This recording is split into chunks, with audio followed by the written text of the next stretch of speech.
Hello दोस्तों, कैसे हैं आप। आज की कहानी का नाम है अतीत की परछाई। साहब, मैं जेल से छूट तो गई हूँ, पर बाहर निकल कर मैं करूँगी क्या। मेरी बेटी भी अब मुझसे कोई रिश्ता नहीं रखना चाहेगी।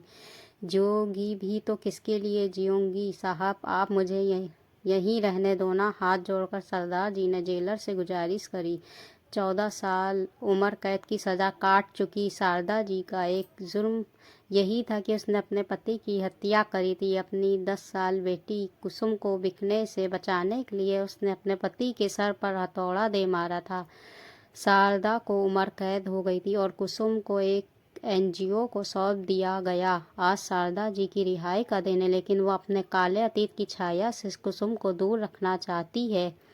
जेल में भी उसको नहीं बुलवाया मिलने को। उसे कुसुम की पढ़ाई, नौकरी और शादी की खबरें जेल में मिलती रहीं।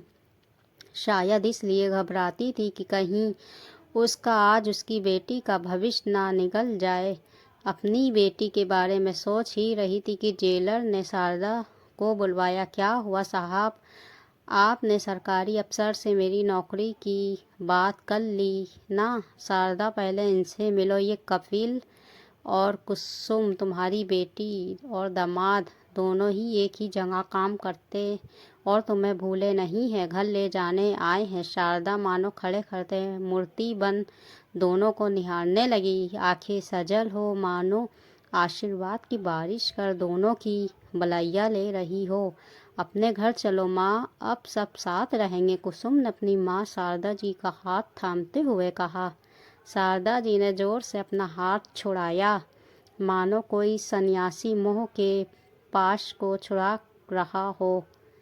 पागल हो गई क्या कुसुम, पता है ना मैं एक दोषी हूँ। अरे हत्यारीन हूँ अपने ही पति की। मैं तुम्हारे साथ नहीं चल सकती। तुम्हारी खुशियों में आग कैसे लगा दूँ बिटिया। दुनिया वाले किसी को जीने नहीं देंगे। तुम दोनों को देख लिया, बस अब और कोई चाहत नहीं। जाओ यहाँ से। मम्मी जी, हम आपको लिए बिना नहीं जाएंगे।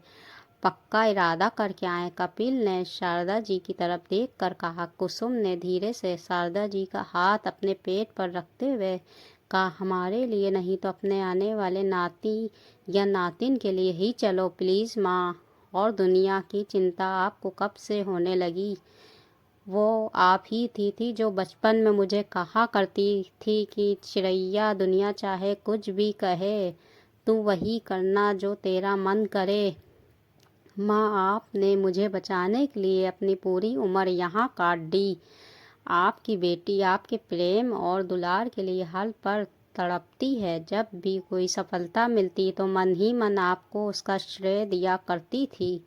जब कपिल से शादी हुई तब भी बस आपकी बात का मान रख कर जेल नहीं आई, मन में ही आशीर्वाद ले लिया। जानती हूँ आपको संकोच होगा, लेकिन माँ, अब मैं आपकी ममता की छाँव के लिए और नहीं रुक सकती।